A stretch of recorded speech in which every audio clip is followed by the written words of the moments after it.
a tratar de dividir las dos cosas, más que dividirlas, de juntarlas, ¿no?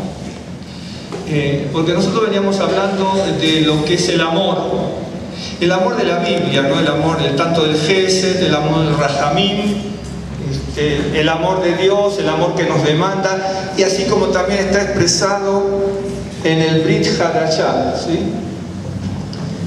Y entonces, cuando uno lee los pasajes que yo les he comentado y los que tengo también, o si los encuentra usted en la Biblia, que eso no hay ningún esfuerzo para encontrar los pasajes esos en la Biblia, o algunos que usted también encuentre y que yo no lo haya mencionado, todo apunta, ¿no es cierto?, a la relación y a la armonía que existe entre los seres humanos, entre los creyentes, y la relación que existe con el ser humano creyente con el amor hacia Dios, y lo que siente el ser humano del amor y la misericordia de Dios sobre uno. A veces uno tendría que preguntarse, ¿no?, y preguntarnos si realmente, a veces, no sé, a ver si soy claro, es muy simple, si nos sentimos realmente amados por Dios, porque realmente yo lo veo a veces, también yo lo viví, ¿no? De repente uno es creyente, ¿no es cierto?, porque Dios le da, porque Dios le concede. De hecho, que el amor se manifiesta en dar en la Biblia también, pero no solamente en dar bienes, sino en dar misericordia, en dar en dar gracia, ¿no es cierto? Y en la Escritura aparece eso. Entonces a veces nos tendríamos que preguntar si nos sentimos amados por Dios. Porque, por ejemplo, yo tengo esta percepción, yo escucho mucho a veces ciertas cosas, tanto en el judaísmo como en el cristianismo, etc., se utiliza a Dios como aquel ser supremo. Bueno, y si fuera supremo estaríamos rendidos de rodillas, si lo consideráramos supremo estaríamos rendidos de rodillas siempre, pero en un sentido. Pero dice, bueno, a Dios lo tenemos muchas veces, aunque no lo digamos, no como aquel que lo utilizamos en un momento grave de necesidad o para que nos dé bienes y placeres, como decimos, son lícitos, bueno, bienes, placeres que nos levante y que nos haga sentir fortalecidos, y usted va a ser rey, y va a ser rey, y va a ser conocido, y va a ser reconocido, ¿no? Y parece que clamamos a Dios en ese sentido. No es mi forma de ser, pero estoy hablando en una forma general y seguramente la de usted. Pero cuando uno ve la Escritura, ¿no es cierto?, uno le llama la atención todas las veces que aparecen las distintas expresiones para decir amor, tanto en el Tanaj como en el Brit Hadashah, y cómo se utilizan en relación horizontal y en la oración vertical, de Dios hacia nosotros y de nosotros hacia Dios. Y, ¿por qué digo esto? Voy a compartir 3 o 4 cosas. Y mañana es la celebración del Lag BaOmer. Yo le preguntara a ustedes del Lag BaOmer, medio los tendrían, incluso a veces hasta los que a veces conocen un poco de la escritura, del judaísmo. En la escritura no está, así que Lag BaOmer es una celebración que no aparece en la Biblia, es muy poco clara en todos los artículos que aparecen desde la antigüedad, el Talmud y los gaonitas que la retomaron haciendo alusión al Talmud del Lag BaOmer. De hecho, que el Lag BaOmer significa 33 Pedromer, ¿no es cierto? El Lag BaOmer, ahora lo voy a anotar porque voy a necesitar anotarlo por una razón. Cuando termine esto, quiero hablar un poco de las cosas del amor, y entonces la idea del Lag BaOmer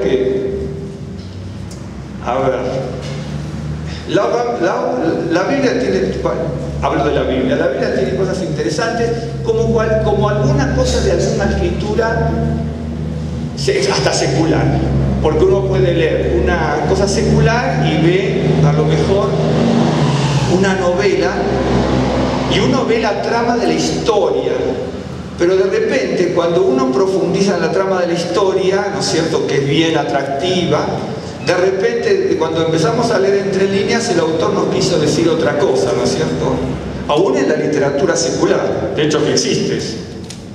Por ejemplo, yo tengo una idea personal. Por ejemplo, el Quijote, ¿sí?, Don Quijote de la Mancha, uno lo ve como una historia, ¿sí?, Y sin embargo, los grandes estudiosos lo ven como una obra judía, y cada pasaje, ¿no es cierto?, de Don Quijote de la Mancha, ¿no es cierto?, uno lo ve con un montón de alusiones hebraicas, como si fuera una historia escrita atrás de otra, para que la gente, sin merecer a nadie, el neófito vea una historia X, ¿no es cierto?, el legendario caballero y todas las cosas psicológicas que puedan, y uno lo va a ver de esa manera, y las emociones, los sentimientos, la locura, lo que fuera. Pero los grandes estudiosos, yo no soy un gran estudioso, yo leo lo que dicen los grandes estudiosos y tengo materiales de eso, realmente ven un trasfondo muy distinto, ¿no es cierto? Es decir, uno puede ver muchas veces el primer plano, ¿no?, como la ropa en una vestimenta de la persona, después el cuerpo y después su interior, Y en Lagbaumer también, cuando uno aprende, estudia, lee Lagbaumer, usted lo va a ver en muchos lugares, y le dicen ciertas cosas, ¿no es cierto?, de la celebración. A mí nunca me convenció realmente, nunca me convencieron esas explicaciones. Son interesantes, son bonitas porque pueden ser folclóricas, atractivas para el que lo celebra con danzas, con campamentos, con salidas a estudiar la Torah en el campo, con encender fogatas por una luz que iluminó la casa de muerte de Rabbi Ben Yochai, que era el discípulo más grande de Rabbi Akiva, etc. y tantas otras cosas, ¿no? Pero detrás de eso, digamos, esa es la parte, digamos, más, no digamos tradicional, pero es la parte que más se ve, ¿no es cierto? Pero detrás de eso, ¿no es cierto?, detrás de todo eso, algo nos quisieron decir. Algunos lo podrán aceptar, otros no lo podrán aceptar, ¿no es cierto? Pero algo sí nos quisieron decir. Pero eso lo dejo para dentro de un rato. ¿Por qué? Porque yo quiero compartir 2 o 3 cositas aquí, de tantas que nos pueden faltar del amor, ¿no es cierto? Porque cuando se habla del amor en la Biblia, como dice cuando habla en el Salmo 23, ¿no es cierto?, que dice que por amor de su nombre me guiará por sendas de justicia, lo hace por amor de su nombre. Quiere decir que si me guía por sendas de justicia, por amor de su nombre, es porque Dios, a través de esas sendas de justicia que me va trazando en el camino, que yo no me las trazo, sino que me las traza Él, ¿no es cierto?, dice, por amor de su nombre me guía en sendas de justicia. ¿Por qué por amor de su nombre? Porque en definitiva esa senda de justicia, que es la conducta que yo voy a tener aquí en esta vida, me guía hacia Él en esta tierra y hacia Él, ¿no es cierto?, cuando el Señor me llame a su presencia. Quiere decir que en definitiva lo que hace el amor de Dios es buscar, y aquí voy a utilizar la misma palabra que voy a utilizar luego, ¿no es cierto?, es buscar, ¿no es cierto?, la unificación. Lo que quiere Dios es que yo me unifique con Él. Me guía por sendas de justicia por amor de su nombre. Uno lo puede ver aquí en la tierra, indudablemente que sí, con honestidad, con ser una persona justa, con ser una persona leal, con ser una persona fiel, con ser una persona honesta, con ser una persona con todas las cualidades y características que tiene que hacer a una persona, a un hombre y una mujer de bien, no en el sentido meramente humano, lo cual ya sería maravilloso, sino en el sentido como hombre y mujer de Dios, ¿no es cierto?, que dé testimonio de una verdadera transformación. Y entonces, si me guía por sendas de justicia, por amor de su nombre, es decir, simplemente por amor de su nombre, no porque usted y yo seamos muy bonitos o lo que podamos ser, ¿no es cierto?, lo hace para que nos unifiquemos con Él. De hecho que David también hablaba en un pasaje de un salmo, dice, unifica mi corazón. A veces el ser humano está tan disperso, pero con tantas cosas, que ¿qué se va a unificar con Dios si ni siquiera nos sentimos uno nosotros mismos? Nos sentimos que, como si fuéramos, no sé, personas que no sabemos que si tenemos un equilibrio para actuar o actuamos de distinta manera o no sabemos ni cómo tomar decisiones, ¿no es cierto? Y entonces Él dice, unifica mi corazón. ¿A usted no le pasó alguna vez que estaba tan desorientado, ¿no es cierto?, que no sabía si ir para atrás, para la derecha, a la izquierda, adelante, pararse, acostarse, quedarse despierto, dormir en su casa, que amanezca, que no amanezca? A todos nos ha pasado. Alguna vez que no sabemos hasta ni qué decisión tomar. Y David lo sentía. Y entonces en todos esos vaivenes de la vida decía, unifica mi corazón. ¿no es cierto? ¿Cómo voy a sentirme uno con el Señor y ni siquiera yo me siento uno? ¿No es cierto? A todos nos ha pasado, a todos nos ha pasado. Y entonces, lo que habla cuando el amor se habla de muchas cosas en la Biblia, pero así como habla de muchas cosas, lo podemos bien ubicar, ¿no es cierto?, para la relación entre los seres humanos y también para la relación del hombre hacia Dios, de Dios hacia el hombre. Y Lag BaOmer habla, en la parte menos conocida de Lag BaOmer, habla exactamente de eso, ¿no es cierto? Por eso, después les voy a mostrar algo.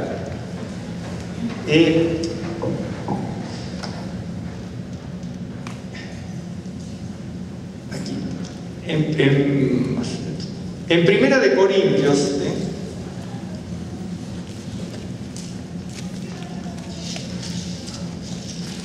Primera de Corintios capítulo 16.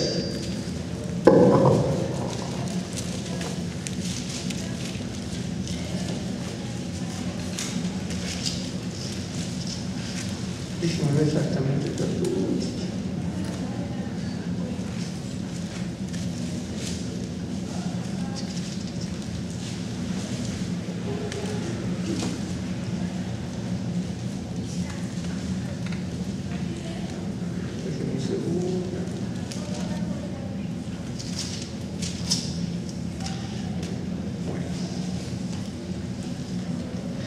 En el capítulo 16, ¿sí?,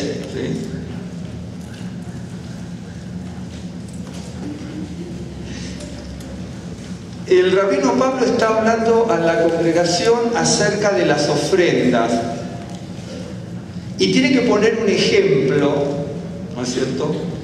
Y dice, tiene que poner un ejemplo, pero voy a leer un segundo. Dice, en cuanto a la ofrenda para los santos, haced vosotros también, de la manera que ordené a las congregaciones de Galacia. Cada primer día de la semana, cada uno de vosotros ponga aparte algo según haya prosperado, guardándolo para que cuando yo llegue no se recojan entonces ofrendas. Y cuando haya llegado a quienes hubiere designado por carta, a estos enviaré para que lleven vuestro donativo a Jerusalén. Si fuere propio que yo también vaya, irán conmigo. ¿Sí? Lo que Pablo está diciendo es bien interesante lo que les dice, porque después lo voy a ver también por otro lado. Déjenme, porque lo tengo en otro versículo, en 2 Corintios, eso correcto. Lo que Pablo va a hacer aquí es lo siguiente. La gente de Corintio, ¿no es cierto?, tenía muchos dones y muchas características espirituales, pero no relacionaban esos dones y esas, no sé si usted leyó bien las cartas, no relacionaban, no podían armonizar esos dones y esos bienes espirituales que Dios les había concedido por gracia, con la forma de vivir, de convivir, ¿no es cierto?, con la forma de ser generosos o dar. Y entonces el rabino Pablo lo que va a hacer aquí era bien agudo, bien agudo y bien punzante, no solamente aquí en este pasaje, sino les va a decir que, y después en otro caso toma un ejemplo y una comparación con otras congregaciones, ¿no es cierto?, que no solamente, ¿no es cierto?, así como tienen ustedes todos los dones y las gracias, ¿no es cierto?, también sean generosos en dar. Y cuando uno va leyendo la carta de Corintios, uno se da cuenta de que había gente que tenía muchos dones y por lo que parece también, o muchas virtudes espirituales, que entre comillas también se manejaban, porque si la persona no las podía poner en práctica en otro sentido, era como que no estaban cumpliendo el objetivo para el cual fueron dadas estas virtudes, esos dones espirituales, ¿no es cierto? Y entonces aquí les dicen cómo tenían que proceder para recoger las ofrendas y dárselas a los hermanos que Pablo enviaba, ¿no es cierto?, para que lo llevaran a los hermanos y que eran las congregaciones de Jerusalén, ¿no es cierto?, que estaban pasando necesidades. Y siempre acá la palabra de los dos o tres casos que puedo tomar, de los tantos que tengo aquí para ver después los de Lag BaOmer, habla de la versión de la palabra ágape, ¿no es cierto? Bien.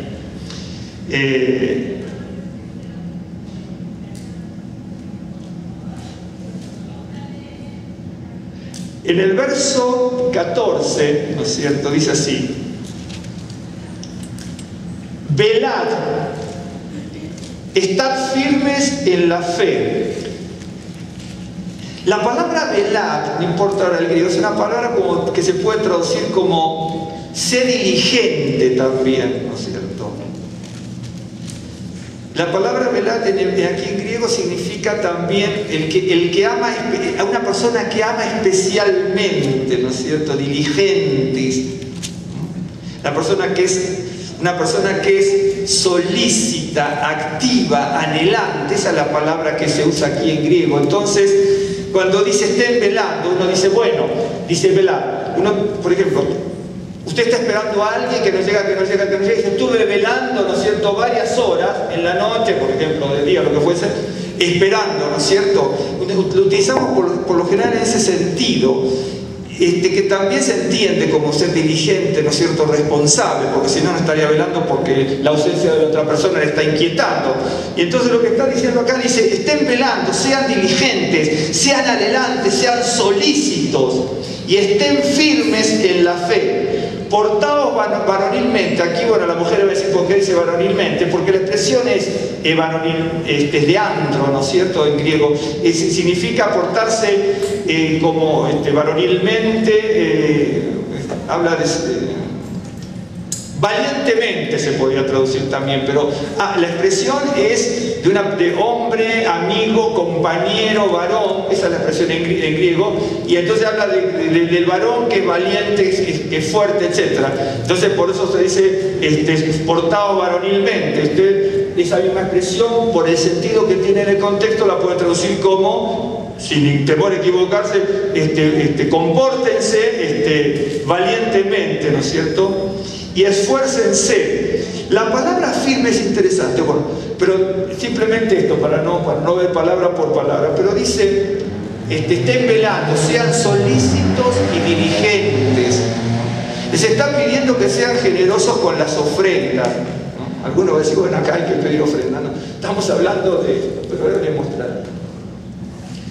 Dice, estén velando, sean diligentes, solícitos, anhelen y estén firmes en la fe. ¿Por qué dice estén firmes? Porque se puede estar no firme en la fe. Uno puede tener la fe, ¿no es cierto?, y de repente, como mucha gente, estar clamando a Dios y de repente ni siquiera ir a las congregaciones, aunque algunos dicen que no lo necesitan, a veces ni se ora en la casa, ni se lee la Biblia, ni se tiene interés por nada de lo que esté representando la fe en el Señor. Esa es la realidad. Por eso dice istemi, ¿no es cierto?, aquí. Esteco, bueno, dice esteco, que estén firmes, es el imperativo, pero viene de istemi.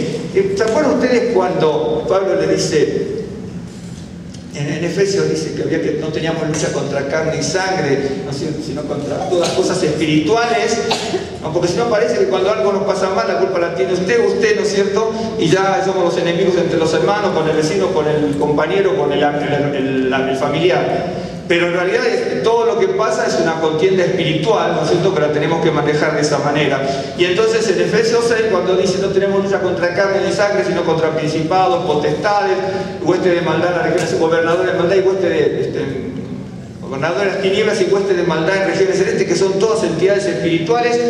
Allí dice, bueno, y habla de que tenemos una batalla y tenemos que tener una cobertura desde el yelmo hasta el calzado, etc. Y cada palabra pesa muchísimo si uno la quiere estudiar y verla espiritualmente en la vida de cada uno y analizarla, porque cada palabra tiene una historia y tiene un sentido. No están ahí porque simplemente es el cinturón, el yelmo o el apresto.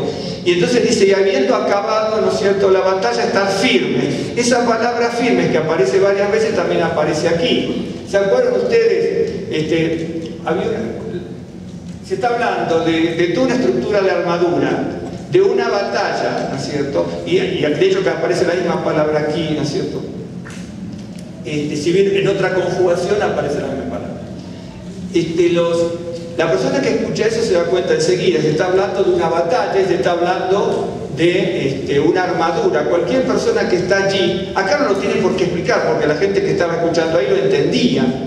Si nosotros, por ejemplo, habláramos de algo que a nosotros nos concierne a todos, ¿no es cierto?, y lo entendemos, no tenemos por qué explicar. Si de repente hablamos con algún modismo aquí, ¿no es cierto? Bueno, no se me ocurre ninguno aquí que ustedes lo entienden, pero yo seguramente no. Si hablamos con algún modismo mexicano, ¿no es cierto?, todo lo entenderíamos, ¿no es cierto? Pero dentro de 400 años, 300, 800, cuando esa misma expresión se utiliza, ¿no es cierto?, alguno va a decir, ¿de qué estaban hablando estos? ¿No es cierto?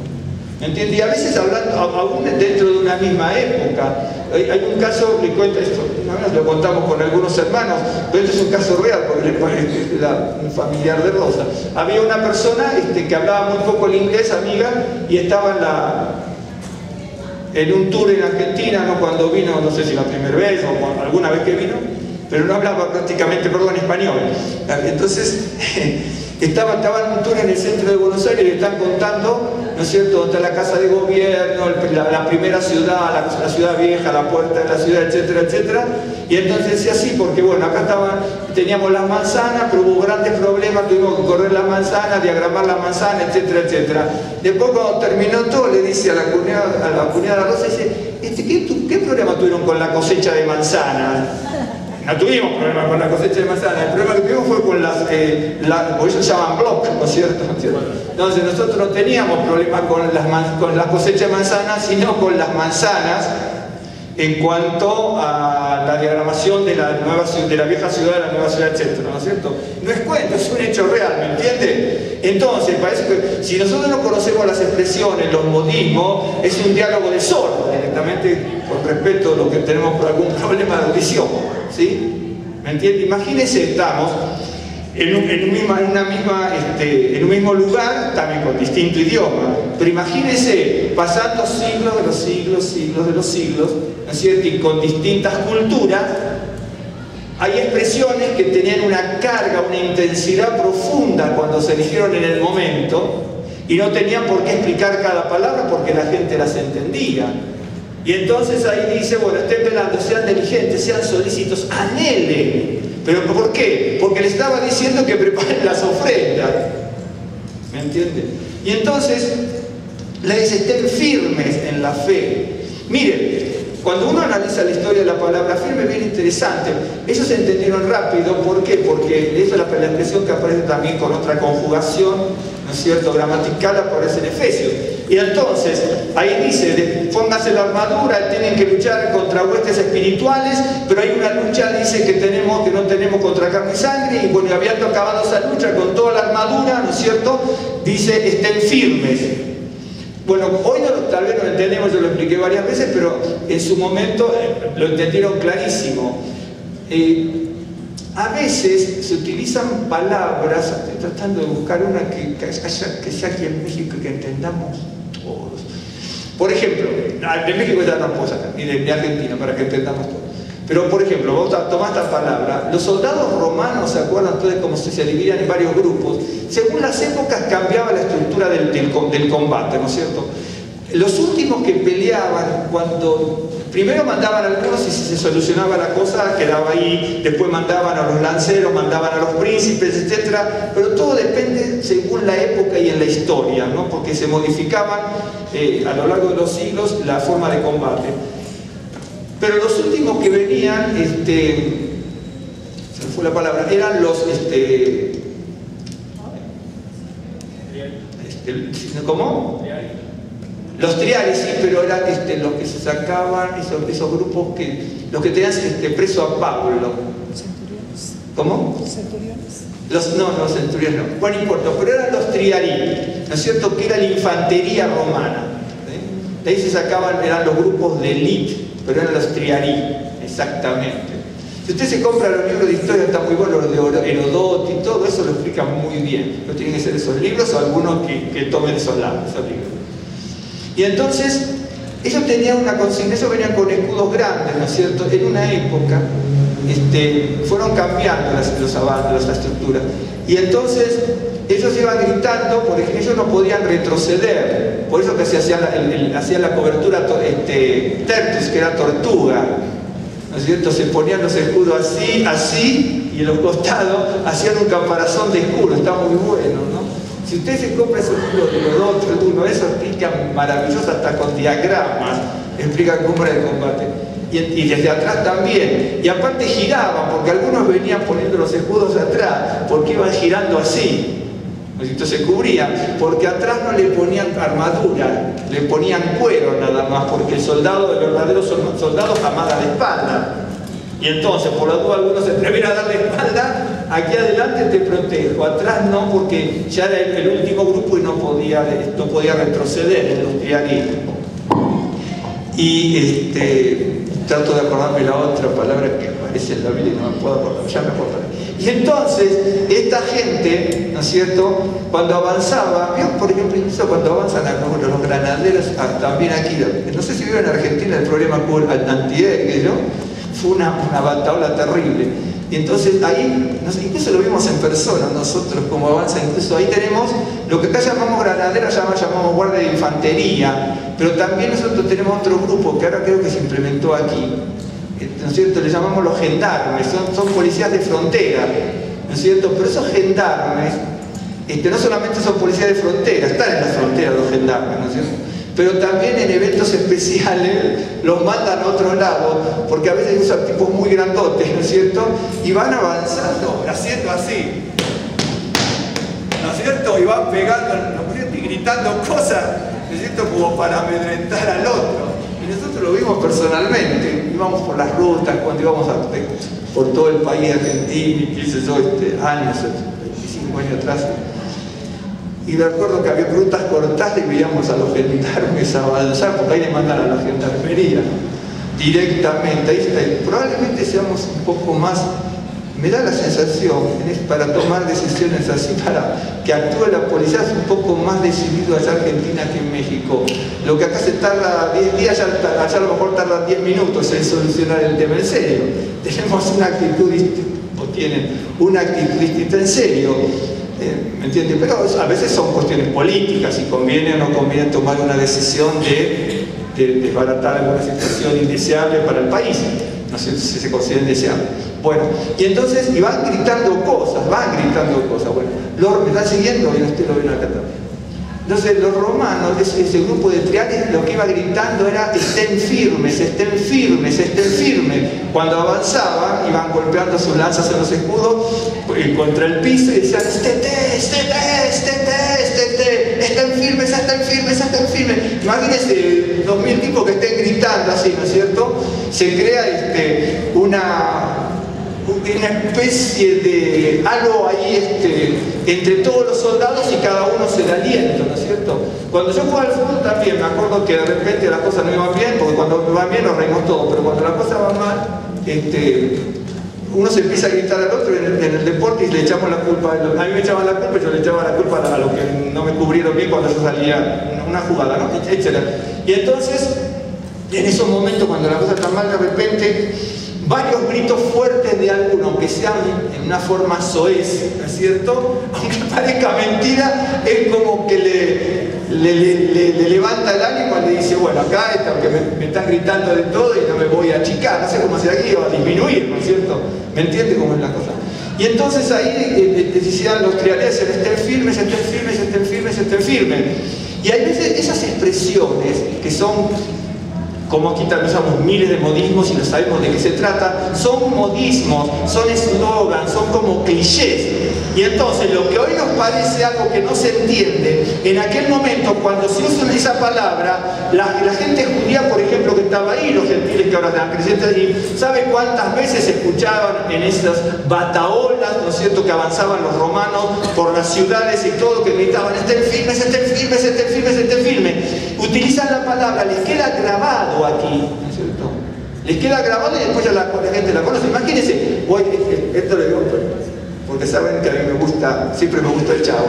Por ejemplo, si de repente dentro de 300 años alguien dice se me chispoteó, nadie va a entender nada. Voy a tener que estar yo para explicarle que era una expresión que un comediante mexicano acuñó y quedó como, ¿no es cierto?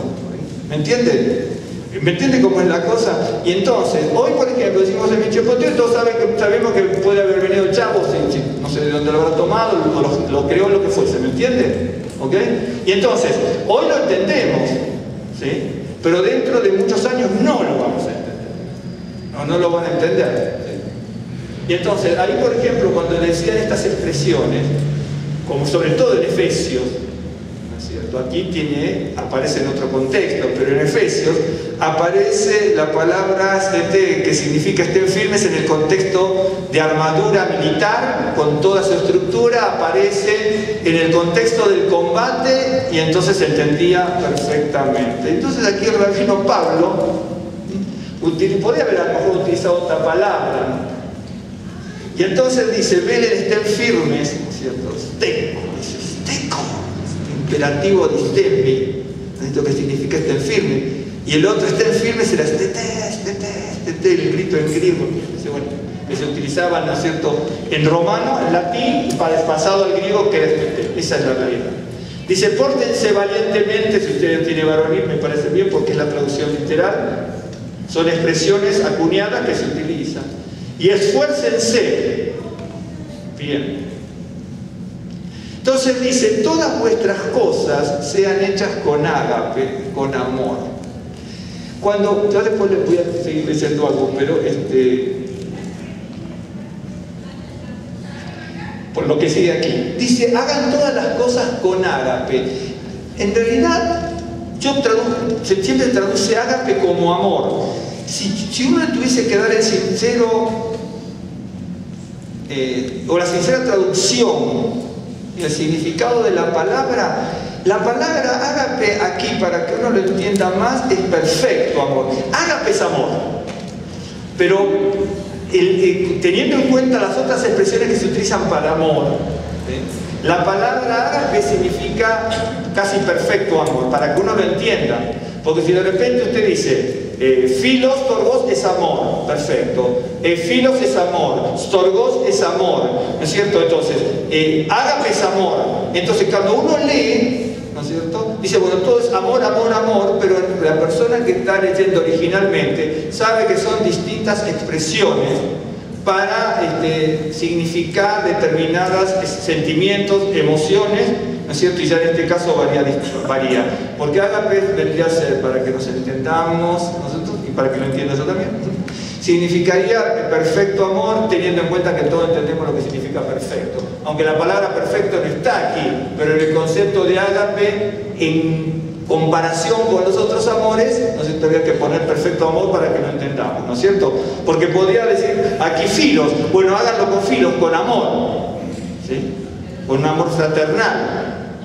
Porque a veces aparece filos, y le ponen amor fraternal. ¿Y por qué le ponen amor fraternal? Para que entendamos que es amor fraternal. Aquí le ponen amor y es ágape. Entonces podríamos entenderlo ahora que es a perfecto amor. Y entonces él está hablando de las ofrendas, ¿sí? Y dice, hagan todo. Dice, velen, estén firmes en la fe.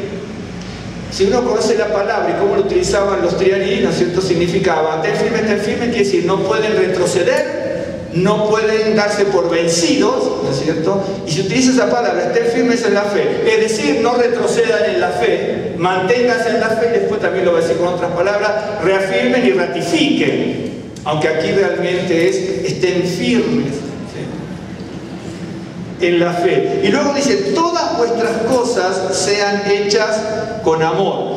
Cuando uno lee todo el capítulo 16, ¿no es cierto?, comienza a hablar de cómo se debían juntar el dinero, las ofrendas, llevárselo a los hermanos, a los que iban, y llevárselas de allí para los hermanos, porque lo va a decir en otro pasaje, los que estaban en carencias en las sinagogas de Jerusalén, ¿no es cierto?, y así llevaban las ofrendas. Pero ¿a qué voy esto? Dice, hacer todas las cosas, o hagan todas las cosas con perfecto amor. ¿Se acuerdan? Dice, el Señor me guía por senda de justicia por amor de su nombre, y vimos varias cosas del amor. Pero también acá me dice que todo lo que yo tengo que hacer, lo tengo que hacer con ágape, no un amor que surja de las emociones, del sentimiento, de este momento que me siento generoso y entonces voy a ofrendar, ¿no es cierto?, y voy a ayudar a los hermanos, ¿sí? Entonces tengo que hacerlo todo con amor. Eso es lo que dice. Por eso Pablo en Romano, ahora no lo vamos a leer, se lo mencioné el otro día, en capítulo 10 creo que era, cuando dice el amor sea sin fingimiento, que el amor sea sin fingimiento. fingimiento, porque también el amor se puede fingir. Por eso le dice, aborrecer todo lo malo en el momento en que el amor sea sin fingimiento.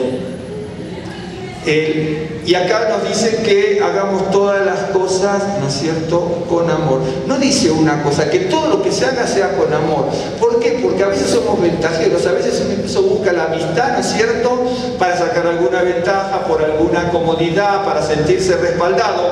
Porque, aunque parezca mentira, se busca eso. Es cierto, el amor hace que uno se sienta respaldado, se sienta bien, pero también ahí hay un juego bastante peligroso, ¿no es cierto? Si yo me apoyo en usted porque me brinda aquello, me brinda aquello otro, me apoyo en usted porque usted me consigue tal cosa y usted me consigue, y eso me genera un sentimiento, y que yo me confundo con amor. Ay, ¿cómo amo a la hermana? Y bueno, a la hermana porque me consigue tal cosa y la otra porque me favorece con lo otro. Pero eso no es, por eso ágape es amor perfecto. ¿Me entiende? Por eso a veces en algunas Biblias lo traducen de esa manera. ¿Me está siguiendo? Bien. El amor siempre busca esa unificación con lo perfecto. Incluso el filostorgó, pero este ya es el supremo. Le voy a mostrar algo. Me siguió hasta aquí, ¿no? Bien. En el libro... En Efesios, capítulo 4,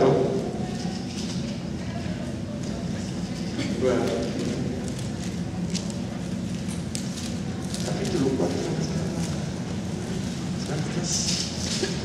un segundo, déjeme verificar todo. Ok, 4, ok, 4.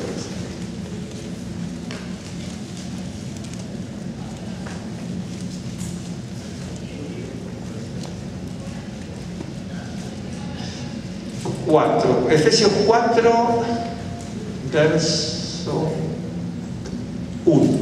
Dice, yo pues preso en el Señor os ruego que andéis como es digno de la vocación con que fuisteis llamados, con toda humildad y mansedumbre, soportándoos con paciencia los unos a los otros en amor, que acá amor también es ágape. Empiezo de atrás para adelante. Dice, tenemos que soportarnos en amor, que es ágape. Aquí, en el otro era hacer todas las cosas con amor perfecto. Y aquí dice, ¿no es cierto?, teniendo en cuenta la vocación a la que fuimos llamados, tenemos con humildad, mansedumbre, ¿sí?, y soportándonos con paciencia, es decir, humildad, mansedumbre y paciencia. Y nos tenemos que soportar los unos a los otros. Empiezo casi por el soportar. Ustedes saben que soportar no es aguantar en el sentido de aguantar como diciendo, bueno, está bien, esta hermana o este hermano ya no tengo que aguantar. Pero en realidad no es la palabra. La palabra en griego es anejomai, así como suena, anejomai. Y esta palabra que es anejomai significa sostenerse contra algo. Si por ejemplo, yo en este momento me estoy mareando, espero que nunca más me maree. Yo en este momento me estoy mareando, entonces voy a hacer así. Y si tengo algún hermano o alguna hermana, voy a apoyar en él para que no me caiga. Pero ese anejomai significa soportarse contra algo, ¿no es cierto? Como por ejemplo para evitar una caída. Significa soportar, si ya entendemos lo que significa soportar, ser de soporte. No de soportar como diciendo, oh, tengo que aguantar hasta que termine este Elías aquí, porque está... ¿Me entiende? ¿Me entiende cómo es la cosa? Ese es el tema, porque la palabra anejomai significa sobrellevar, significa sufrir, también significa tolerar, pero por eso aclara también con paciencia. Bueno, entonces anejomai significa eso, soportarse contra, apoyarse contra algo para evitar que, no sé, una caída, sobrellevar, como sobrellevar una carga, tolerar, y también significa sufrir, se utiliza según el contexto. Lo que pasa es que cuando se hacen las cosas con amor, ¿no es cierto?, la cosa cambia, y este es el sentido. Hay una historia, ¿no es cierto?, también rabínica, ya me se las conté, es media larga, pero la corto rápidamente, bien interesante.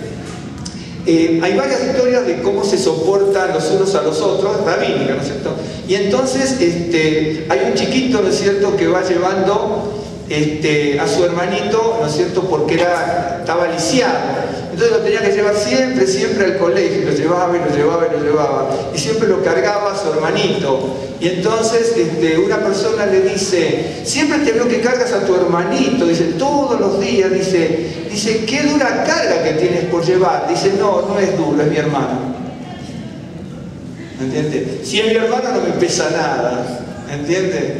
Es una historia rabínica bien interesante, es elemental, es simple, ¿no es cierto? Pero realmente a uno lo conmueve cuando la lee, cuando no la recuerda. Yo hace 1000 años que la leí y no me lo voy a olvidar nunca, me impactó, la tengo en alguno de mis libros, ¿no? Dice, ¿qué carga dura que tienes por llevar? No es una carga dura, es mi hermano. Es decir, ni lo siento, ¿no? ¿Me entiende cómo es la cosa? Y entonces aquí dice, con toda humildad y mansedumbre, ¿cierto?, con paciencia, soportándolos unos a otros en amor. El ágape aquí es amor, o amor es ágape, aquí anejomai significa lo que yo les acabo de decir, ¿sí? La palabra humildad es humildad, no importa ahora. La palabra mansedumbre es la palabra praotes. ¿Se acuerda usted cuando yo les expliqué la palabra praus? Porque una, ¿no es cierto?, es el adjetivo y el otro es el verbo, pero una es praus y la otra es praotes. La palabra praotes es la palabra que se utiliza aquí como mansedumbre, ¿sí?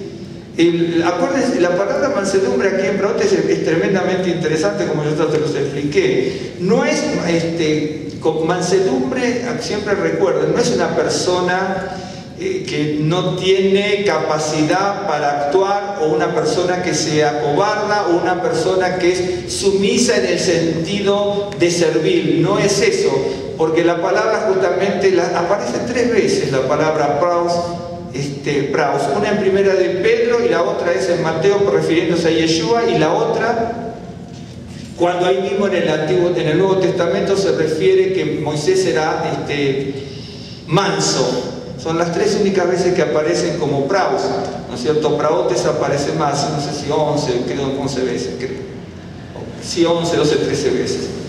Pero la palabra praus aparece refiriéndose a Yeshua como que era manso, refiriéndose en el Nuevo Testamento, ¿no es cierto?, a Moisés cuando hace referencia a que era manso, y en primera de Pedro, no me acuerdo, cuando se habla de la mansedumbre, de ser manso, ¿no es cierto?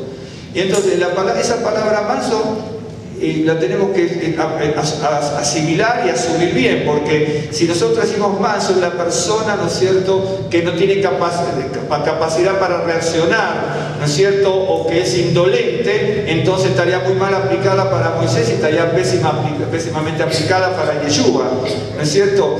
La persona praus es la persona que tiene todo el poder para reaccionar para lo que quisiera, pero no lo hace por amor, ¿no es cierto? Moisés, por ejemplo.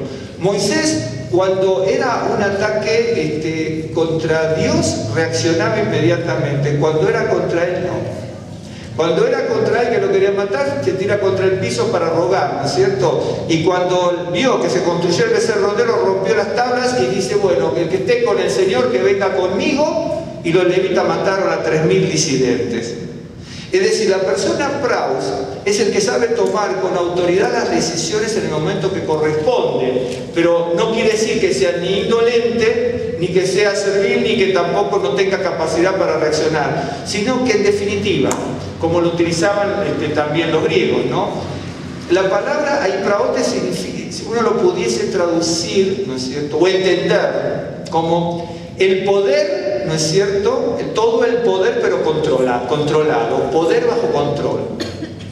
Fíjense que nosotros de repente no tenemos poder bajo control, ¿no es cierto?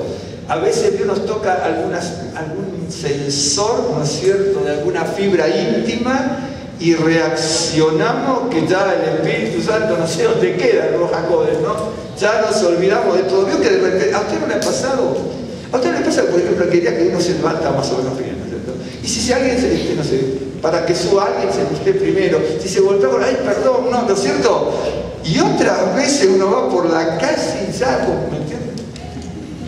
a veces parece que no tenemos este poder bajo control, ¿no? Sino que las situaciones nos gobiernan y nos dominan. Y acá dice, por eso que cada pasaje es tremendamente interesante, le dice que tenemos una vocación a la que fuimos llamados, por lo tanto, con toda humildad, con mansedumbre, soportándoos con paciencia los unos a los otros en amor. Quiere decir que en el caso de Corintios le dice que iban a levantar ofrendas. Ahora, por ahí les muestro una cosa, si llegamos, ¿no es cierto? Y ahí sigue el mismo contexto. Entonces les dice, sean diligentes, solícitos. La palabra velar, si la entiende como solícito, diligente, ¿no es cierto?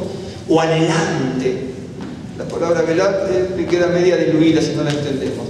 Dice, estén firmes, ¿no es cierto? Lo cual implica, si uno está firme, quiere decir que no se tambalea, que no retrocede, y que va a seguir adelante, ¿no es cierto? Pues estén firmes en la fe. Y todo lo que hagan, háganlo con ágape, con amor. Aquí les dice, ¿no es cierto?, que tenemos una vocación, que fuimos llamados por Dios a actuar como creyentes. Y en ese actuar como creyentes tenemos que tener mansedumbre, tenemos que soportarnos, apoyarnos unos a otros en amor.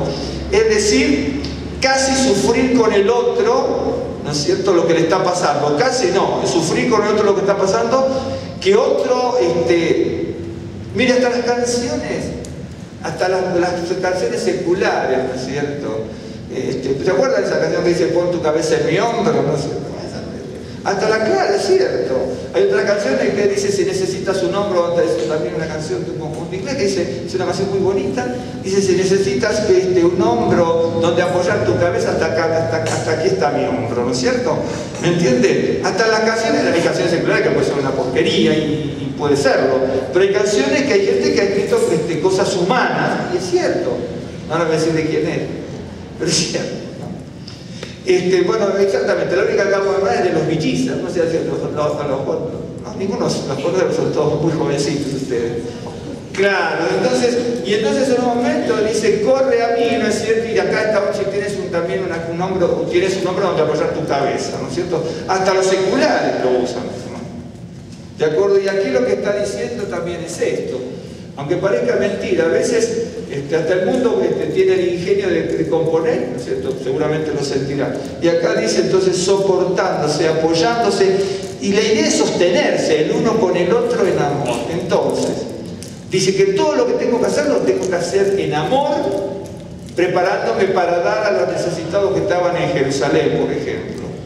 Y tengo algo a lo que fui llamado, ¿no es cierto?, de parte de Dios, y eso a lo que fui llamado de parte de Dios, que se llama la vocación a la que esté llamado, dice, tenemos que comportarnos los unos a los otros, con humildad, ¿no es cierto?, con praotes, ¿no es cierto?, mansedumbre, dice macrotumía. Ahora le voy a aplicar la macrotumía, que es la paciencia. Es una palabra tremendamente interesante, esa palabra de macrotumía en paciencia, que habla como paciencia. Dice, haciendo todas las cosas, dice, soportándose en amor perfecto. A veces no lo hacemos. En segunda de Corintios, ¿saben? Ahora analizo muy poco cada pasaje donde habla de amor. Yo los analicé para mí mucho más extensos, verdaderamente es así. Por el tiempo tengo que circunscribirme a determinadas cosas solamente. Pero si ustedes toman toda nota de lo que yo les dije, léanlo ustedes y se van a sorprender con lo que uno ve. Dice en 2 de Corintios 2,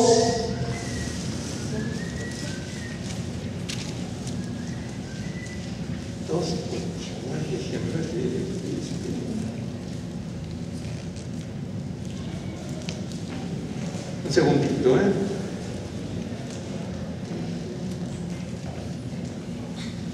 Segunda de Corintios.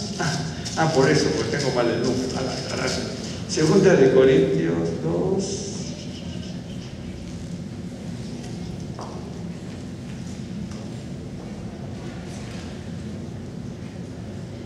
Segunda de Corintios 2, 8. Pero déjenme un segundito. Aquí está hablando el rabino Pablo acerca de cómo se tenía que actuar con las personas que habían actuado mal en las congregaciones y aquella persona que había sido el ofensor o el pecador, ¿no es cierto? Y muchas personas cuando... Una de las cosas, mira, hay una cosa bien interesante. De hecho, que en la antigüedad, es en la actualidad.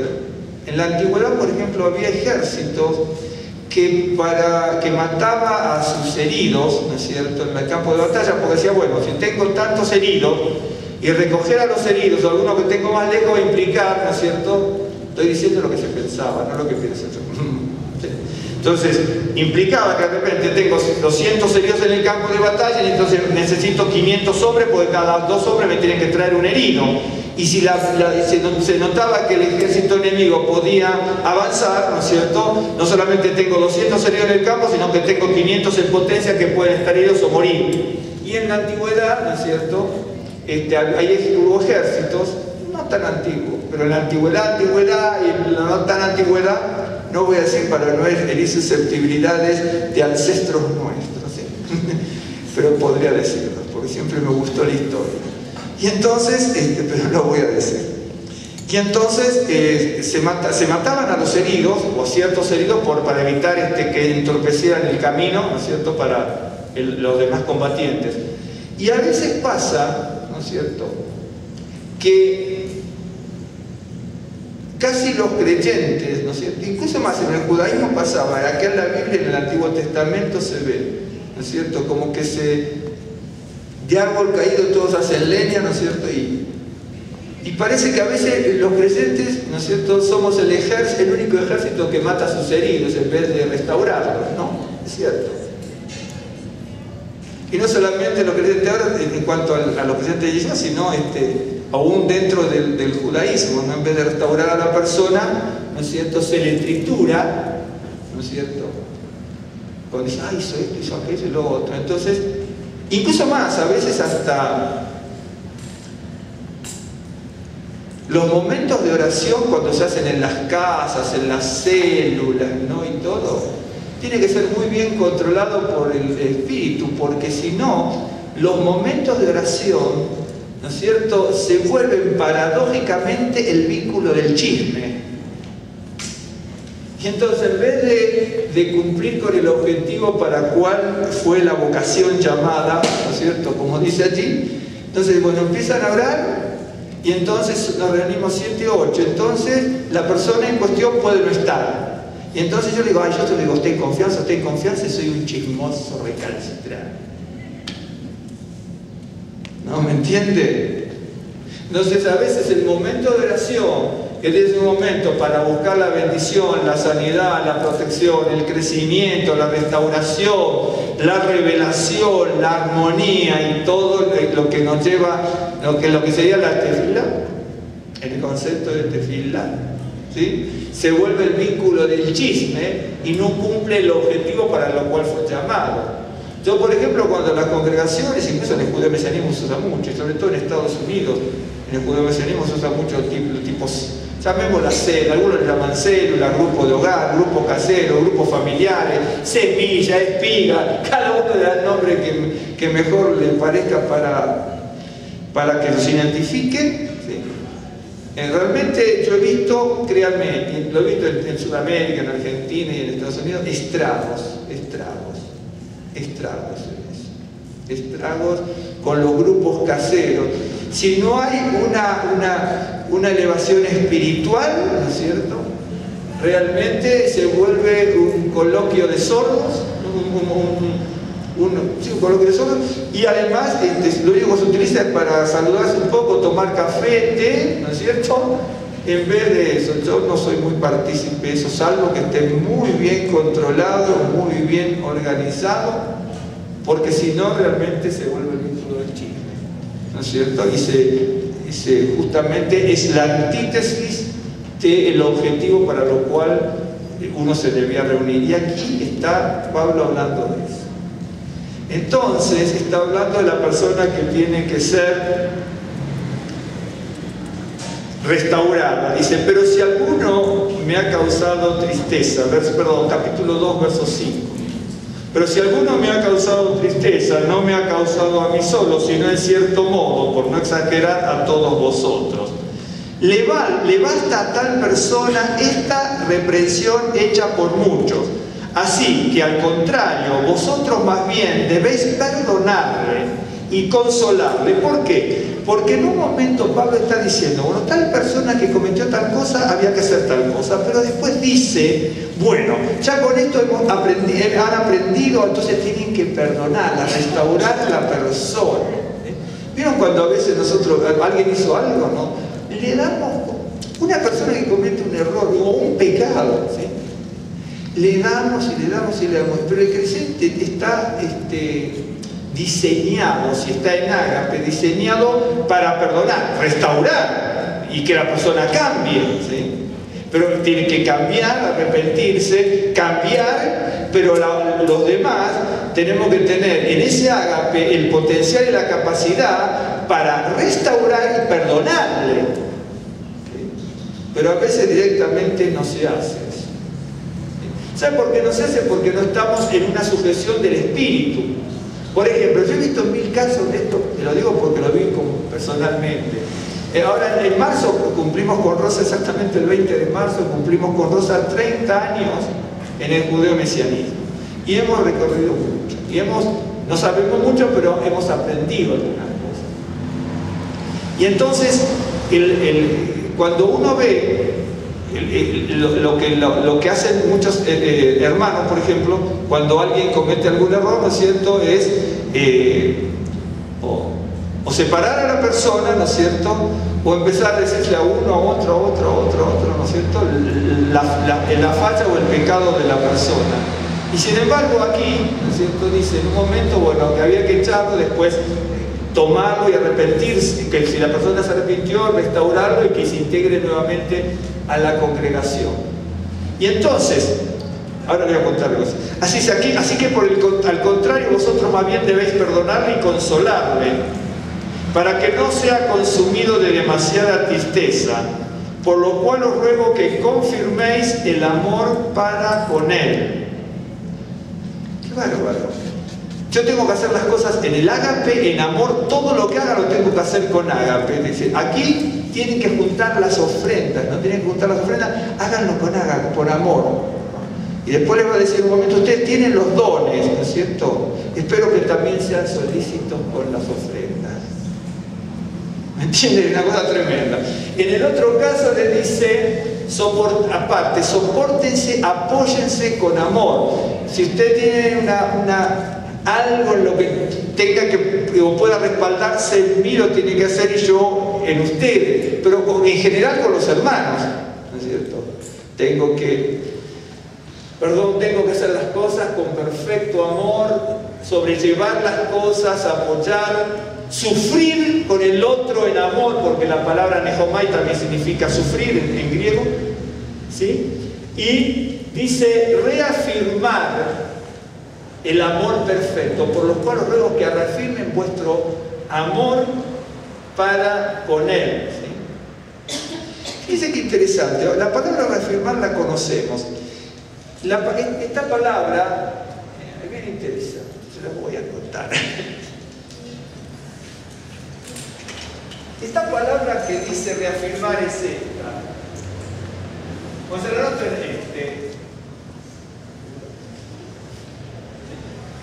es la palabra juró.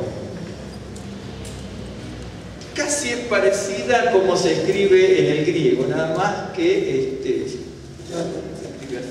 fuera en griego se escribiría así.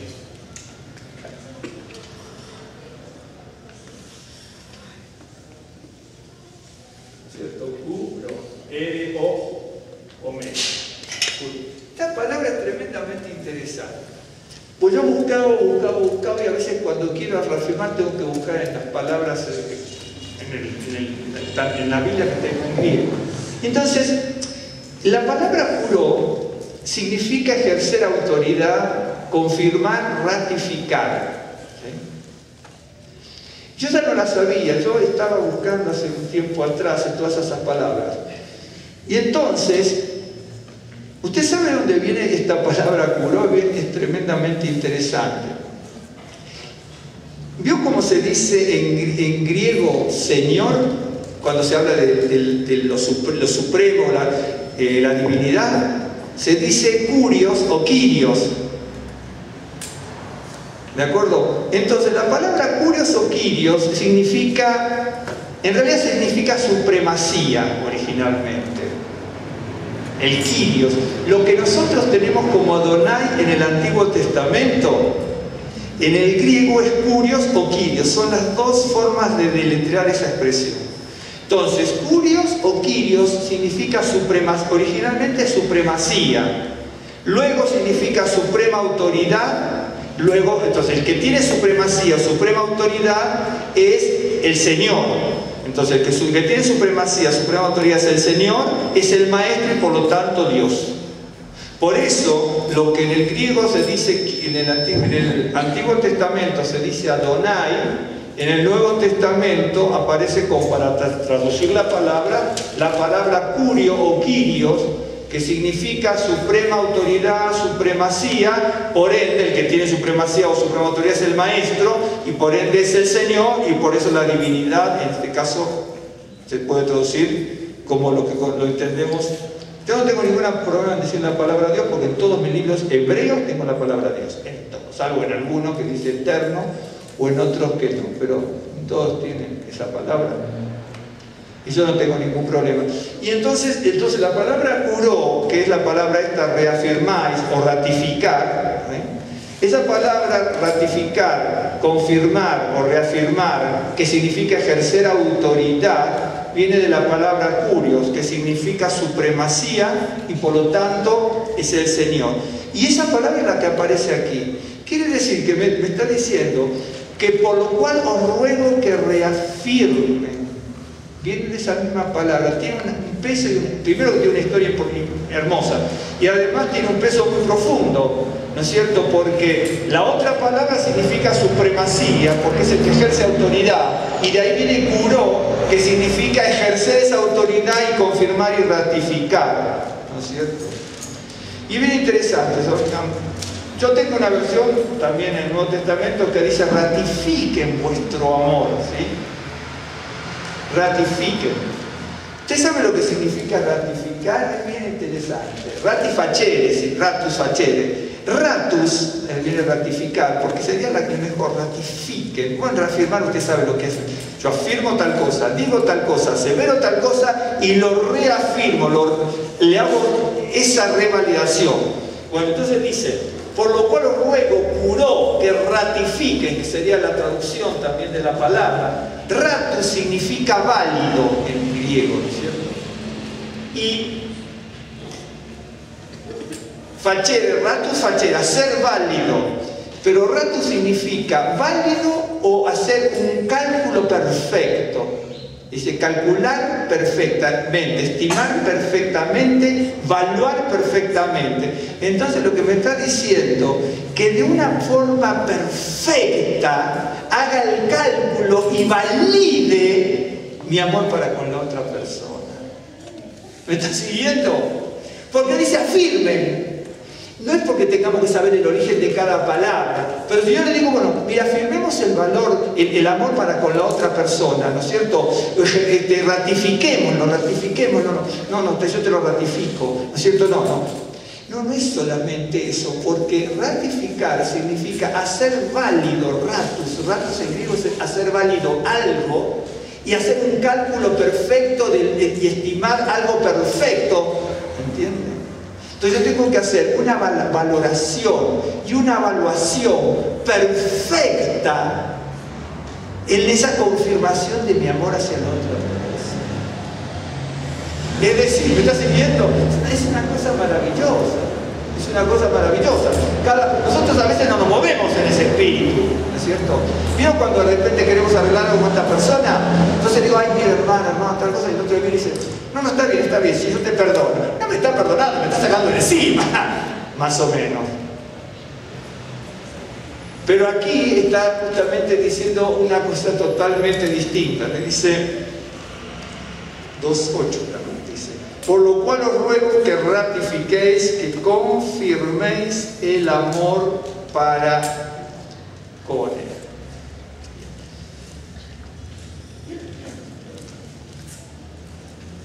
Hasta allí con esto tengo muchas, ¿no?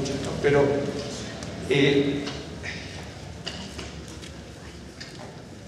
todo esto del amor y aquí tengo más o menos como 15, 18, en mi casa tengo como unas 40 más de las expresiones estas de amor, de cómo la persona tiene que hacer las cosas en amor, soportarse en amor, ratificar el amor. Entonces todo eso me lleva ¿a qué? A que tengo que estar en amor con todo, soportar el amor los unos con los otros en medio de cualquier necesidad, y además ante una cosa dramática, dolorosa, como alguna falla, algún pecado, ¿no es cierto? Entonces a mí me está diciendo que una vez que armonizada toda esa situación, ¿no es cierto?, de confesión, de perdón, ¿no es cierto?, que a la persona se le estime y se le confirme el amor de hermano a hermano, ¿no? Y entonces permanentemente se está buscando, ¿no es cierto?, unir, ¿no es cierto?, lo que estaba desunido. Si alguien lo estaba ofrendando para los hermanos de Jerusalén, dice, bueno, ustedes tienen que ser solícitos, diligentes, ustedes tienen que estar firmes en la fe, tienen que tener esa actitud, y todo lo que hagan con amor. En el otro, ante situaciones adversas, apóyense los unos con los otros. Eso es lo que dice la Escritura. Entonces, permanentemente, en todos los pasajes, siempre es la unificación y la armonía entre todos, y la unificación y armonía de nosotros para con Dios, y de recibir ese amor de Dios. Entonces, ahora, como para finalizar en estos minutos, aunque sea voy a tener que anotar, porque si no, a lo mejor no lo vamos a entender. Y nosotros tenemos la celebración del Lag BaOmer en el día de mañana. Cuando usted busca del Lag BaOmer, usted se va a dar cuenta de que es cierto, se hacen oraciones especiales y Lag BaOmer, digamos que sería así.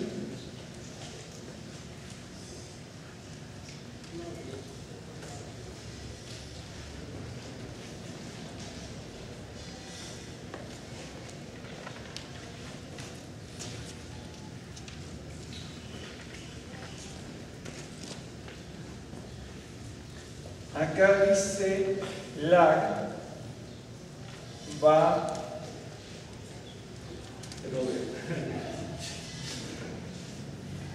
Es que anda Maro Santiago. Lag BaOmer, ¿sí?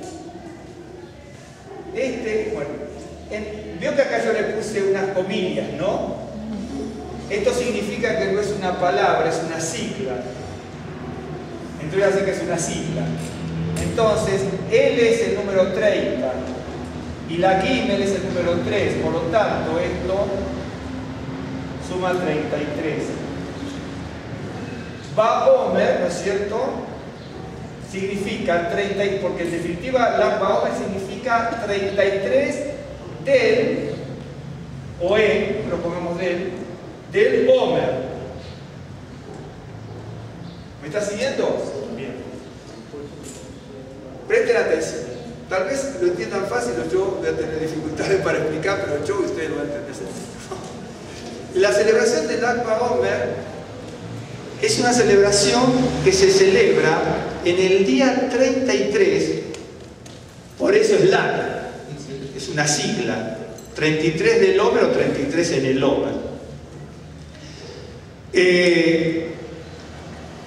Es una celebración que se festeja en el día 33º de la cuenta del Omer.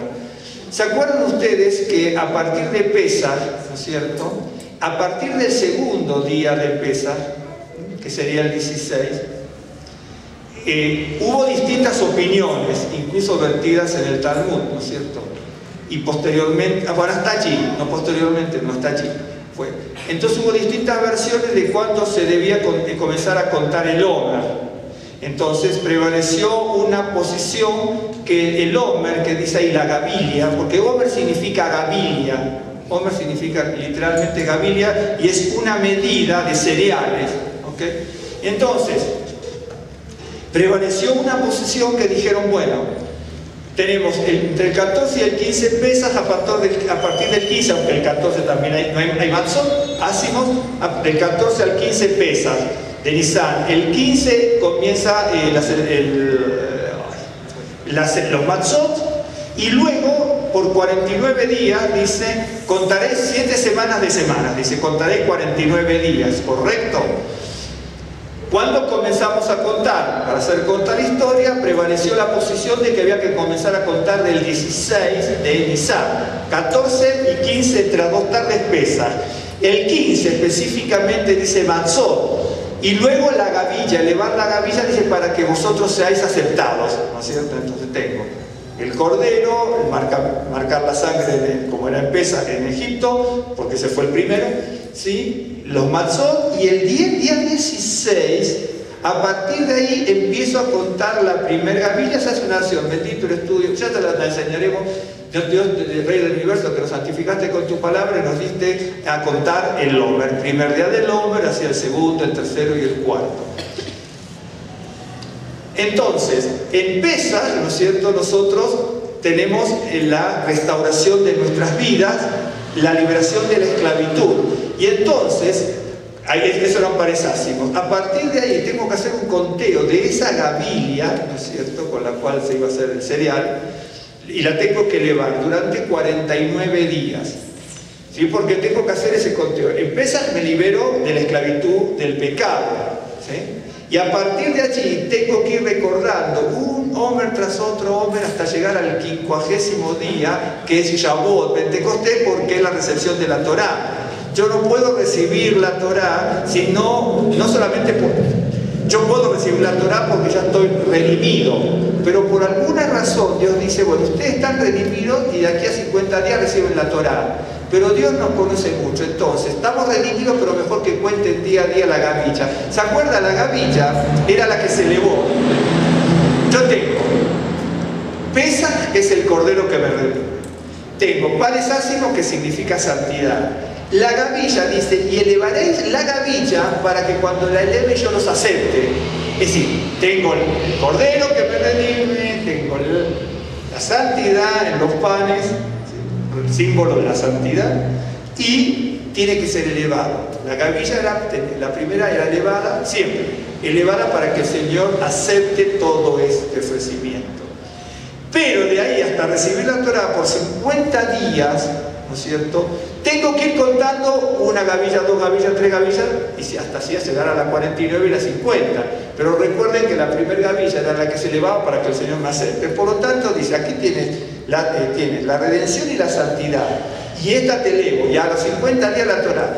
Pero el Señor, como nos conoce, como conocía al pueblo de Israel, como nos conoce, dice, mejor que cuenten todas las gavillas hasta recibir la Torá, porque si no la gente se disipa. Si uno no hace las cosas permanentemente y constantemente, uno se disipa, se dispersa, ¿no? Entonces hay que contar las 49 gavillas, porque eran 7 semanas de semana, y el 50º día es Shavuot, ¿no es cierto?, la recepción de la Torá, que también es una fiesta agrícola, pero también es la recepción de la Torá, porque tanto en Pesaj como Shavuot como Sukkot son distintas etapas, ¿no es cierto?, de recolección de cebada, de centeno de cebada, y después de los distintos frutos en el 7º mes. Y así esas etapas, agrarias, ¿no es cierto?, históricas y espirituales. Entonces, ahora se celebra, mañana a la tarde, aparte es un solo día, ¿no es cierto?, la celebración del Agua Omer, el 33 del Omer. Acuérdense lo que hablamos de esta unificación. Total, esto una hora más, no, mentira, unos minutos. Y entonces, cuando usted lee, es cierto, todas son válidas. Por ejemplo, celebración, usted lo ve en el Agua Omer, se nos habla de que, por ejemplo, el Agua Omer se divide así: hasta el día 33, ¿sí?, es de duelo, no se pueden hacer ningún tipo de ceremonias.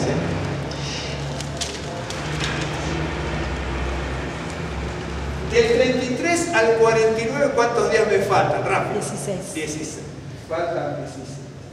Quiere decir que 33 más 16 son 49, ¿sí? Bien.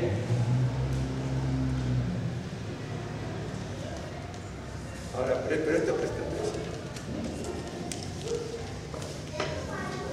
Según la tradición, el rabino Akiva tenía numerosos discípulos, ¿sí? Que eran parejas de discípulos. Los discípulos siempre estaban en pareja. Entonces, los discípulos durante todo este tiempo se aliaron con Bar Kokhba. Bar Kokhba fue un nacionalista hebreo, un nacionalista judío, que se rebeló contra los romanos, ¿no es cierto? Y entonces Rabbi Akiva cometió ese error, ¿no es cierto? Porque Bar Kokhba significa el hijo de la estrella. ¿Y se acuerda cómo, o se llamó así? ¿Se acuerda usted que decía, y saldrá estrella de Jacob? ¿No es cierto? Entonces, esa es una expresión acuñada en el Tanaj para designar la llegada del Mesías. Uno de los símbolos, como Shiloh, también que significa, ¿se acuerdan de Shiloh? Todos son expresiones perfectas en cuanto a la referencia al Mashiach. Y entonces, Bar Kokhba, bueno, se saldrá estrella de Jacob. Y entonces, como sale estrella de Jacob, y este hombre llamaba Bar Kokhba, el hijo de la estrella, ¿no es cierto? Y como era un nacionalista y tenía mucho carisma, y tenía mucho arrojo y valentía, de hecho que era así, no era que no tenía valentía, Bar Kokhba era aguerrido, ¿no es cierto? Y tenía un grupo de aliados con él que eran sumamente valientes y causaron estragos en las filas romanas. De hecho que hasta en los anales de la historia romana les llama la atención. A veces para sojuzgar imperios gigantes necesitaban pocas o ciertas legiones, y para sojuzgar al pueblo de Israel tuvieron que traer una legión de un lado, otra legión del otro, otra legión del otro, hasta que se tuvo que ir Vespasiano y hasta Tito. Bueno, Tito no importa, pero hasta Vespasiano se tuvo que ir a Israel, pues dice, ¿cómo domino a estos hebreos? Es cierto. Nomás que Vespasiano se volvió a Roma cuando murió Nerón y se quedó su hijo Tito para la destrucción final. ¿No es cierto? Bueno, y entonces Bar Kokhba se rebeló directamente, guerra abierta contra los romanos, y también los hasídicos se acoplaron a la guerra, donde estaba el rabino Akiva, ¿no es cierto?, con los discípulos. Bueno, los discípulos tuvieron una mortandad, no importa. Hubo una peste, hay muchas leyendas acerca de cómo murieron los discípulos, ¿no es cierto? Murieron miles de discípulos de rabino Akiva, ¿de acuerdo? Bien. El día 33 del Omer, ¿sí?, cesó la mortandad de los discípulos. Por eso, hasta esa fecha es de duelo y no se puede hacer casamientos ni ninguna celebración. Pero en ese momento, en el 33, cesa la mortandad de los discípulos, y entonces se puede hacer celebraciones. Los 16 días que siguen son un poco más laxos, ¿no es cierto? No tienen la misma rigidez de no hacer ciertas cosas como los otros 33, ¿de acuerdo? Bien. El rabino Akiva tuvo un discípulo que era el Simón Bar Yochai, que fue el más grande discípulo de él, incluso considerado como el creador o por lo menos recopilador del Zohar, ¿sí? De acuerdo, hasta allí, nada más hasta allí por eso. Y entonces él muere el 33 también del día 33 del conteo del Omer. Cuando él muere, según cuenta la leyenda, de esto con la leyenda me puedo pasar todo el día, pero lo quiero contar para que vean lo que usted va a encontrar cuando habitualmente lee algo del Lag BaOmer, ¿de acuerdo? Cuando muere el rabino Simón Bar Yochai, cuenta la historia puede decir que cuenta la leyenda, la tradición, digamos, que cuenta la historia, que murió el 33 del Omer. El rabino Bar Yochai con su hijo se escondieron muchos años en unas cuevas cuando estaban los romanos porque, bueno, tenían la captura recomendada, ¿no es cierto? Entonces se escondieron allí y bueno, en definitiva muere el 30. Y ahí es donde supuestamente evaluó todo y como que alumbró para que saliera el Zohar, ¿no es cierto? Por lo menos se dice así. La tradición en realidad es toda una cuestión de maestros a maestros, ¿no es cierto? Y siempre hay uno que despunta más que otro y más sobresaliente. Y entonces, bueno, este hombre muere el 33 del Omer. Cuando él muere dice que hubo una luz resplandeciente que alumbró todo el recinto donde él murió. De hecho, que a raíz de eso que se hacen fogatas, ¿no es cierto? Es bien interesante, ¿no? Porque en Argentina, como en toda Sudamérica, aquí eso no me doy cuenta mucho, pero no lo veo. Pero, por ejemplo, en otros países también hay unas celebraciones también por judíos, nada más que ahora por Juan y Pedro, ¿ves? San Juan y San Pedro. En Sudamérica se hacen fogatas y fogatas el día de San Juan, de San Pedro, todo ese tipo de cosas. Y nosotros hacemos las fogatas cuando recordamos el fallecimiento que se llama Ilulay, ¿no es cierto?, que es celebración, de Simón Bar Yochai. Por eso, en primer lugar, como cesó la mortandad de los discípulos, se hacen celebraciones, no son como estridentes, pero sí son celebraciones, se va al campo, se hacen campamentos, se estudia también incluso al aire libre, los que quieran estudiar al aire libre, y se hace una celebración, porque él dijo que cuando murió Simón Bar Yochai dijo que no hicieran duelo, ¿no es cierto?, sino que celebraran su muerte, porque hay que ver la cosa. Dice porque se habla de que la muerte, ¿no es cierto?, hace que unifique con el cielo. ¿De acuerdo? Entonces, ¿está siguiendo? Bien. Básicamente, cuando usted habla del Lag BaOmer, habla de algo campestre, habla de Rabino Akiva, y varias cosas de esas, los discípulos, cesó la mortandad. Por lo tanto, hasta aquí venimos con cierta rigidez, porque durante todo este lapso, todos los que se unieron a Bar Kokhba fueron muriendo. De hecho, que Rabino Akiva después se arrepintió de haber reconocido a Bar Kokhba como el Mesías, Mashiach, porque de hecho que quedó como una marca. Parece mentira, un hombre que era tremendamente sabio, ¿no? Que incluso más, mira que tremendamente sabio que era, ¿no? Que decía, muchos iban a buscar a Rabino Akiva, ¿no? Y aparece un dato ahí, dice, ¿por qué me vienen a buscar? Bueno, pues dice, porque tú, algunos que siempre ensalzan al otro, ¿no? Y le dice, no, dice, yo apenas sé una gota en el océano de la Torá, ¿no? Dice, y otro que no sabemos nada, ¿no? Andamos queriendo sobresalir por todos lados. Es cierto, a veces, y ese hombre fue una lumbrera, fue uno de los más grandes maestros de Israel, de hecho que pueden leer 1001 cosas, y a veces todo esto es extraordinario, pero hay veces que analiza ciertas cosas de la Biblia que a uno le alumbran, ¿no? Y yo de repente digo, ¿cómo no se me habrá ocurrido a mí? Realmente, porque ¿cómo se le ocurrió pensar esto? ¿A usted no le pasa que usted estudia en un sentido y de repente le mete en otro sentido y como que se le abre, ¿no es cierto?, el cerebro, aparece una luz de la lamparita y dice, ¿por qué no se me ocurre a mí? Pero bueno, fue aquí y no llegó, ¿no? Claro, pero así pasa. Y entonces este hombre reconoció su error, ¿no es cierto? Y qué tremendo, ¿no? Porque sabiendo la sabiduría que tenía, ¿no? y reconociendo los demás la sabiduría que tenía, el error que cometió, pero pasó eso. Bien. Y entonces usted cada vez que lee del Lag BaOmer, es cierto, se hacen ciertas celebraciones, se adornan con plantas y con flores. Es una celebración porque en definitiva cesó la muerte, cesó la mortandad, cesó la peste. Hay muchas leyendas y tradiciones respecto a lo que pasó con las 12.000 parejas de discípulos que tenía. Algunos decían, bueno, es muy sugestivo, eran 12.000 parejas formando 24.000. Los discípulos que murieron ¿no es cierto?, del rabino Akiva, y cesa la muerte y la peste, etc. Entonces, a partir de allí es el día 33. Bien. Hasta ahí es la parte más anecdótica, más tradicional, más, digamos así, de leyenda, lo cual no está mal. Alguien pudo haber una mortandad, de hecho, y terminó ese día, y entonces nos tenemos que alegrar, ¿no es cierto?, porque es esa la mortandad, ¿sí?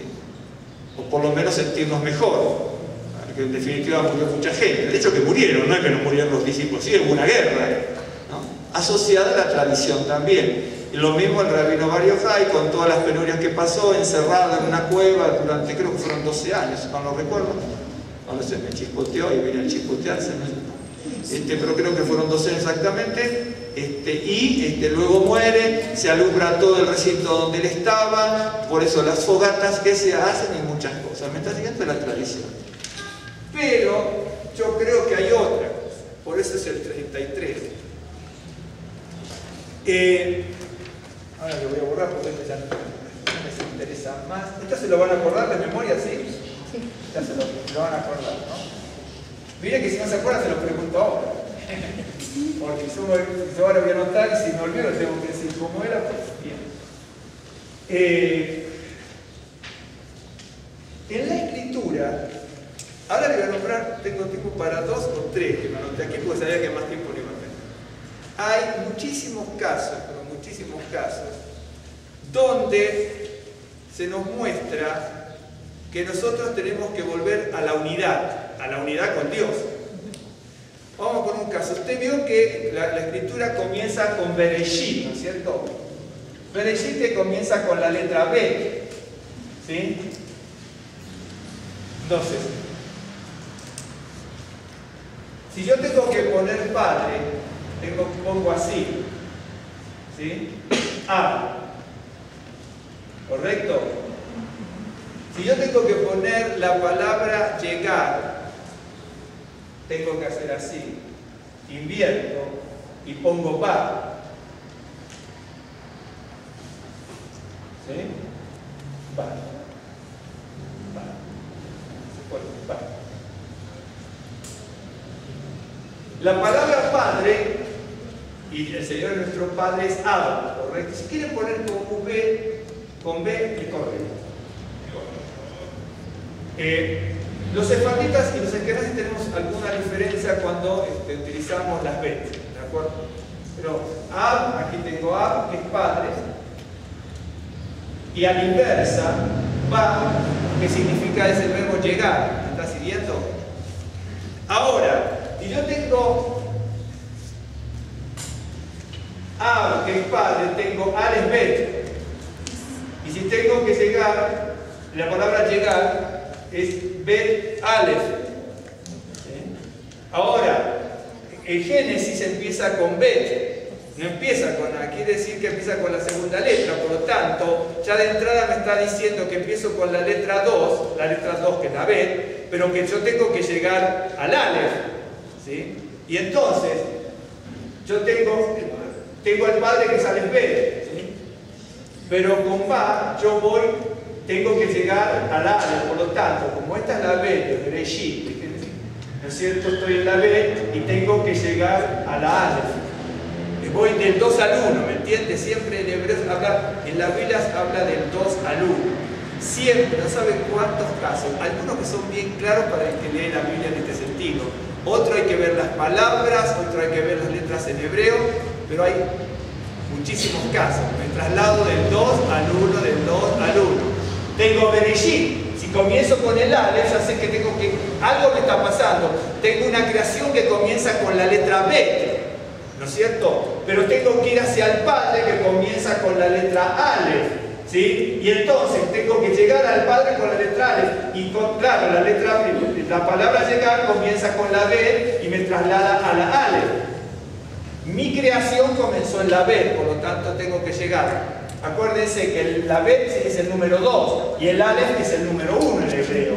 Por lo tanto voy del 2 al 1 para llegar al Padre. Por eso, ¿me está siguiendo? ¿Me está siguiendo hasta aquí? Bien. Ok.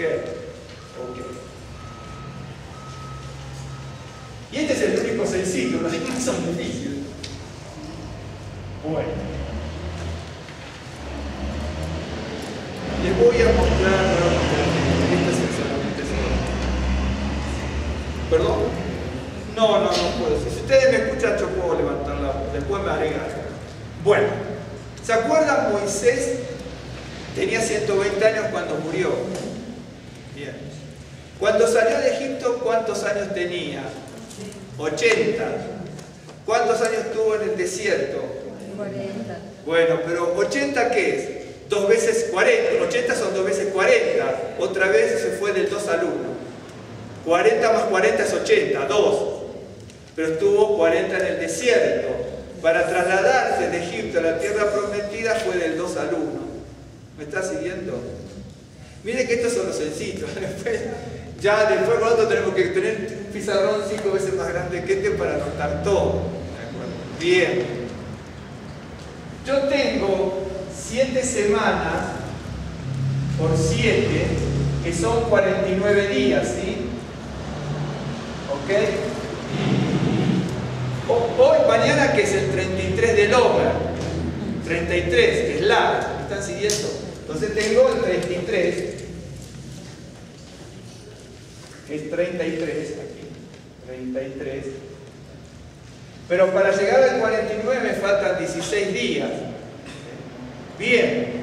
Está bien que acá hay un número de diferencia, pero la cosa es así.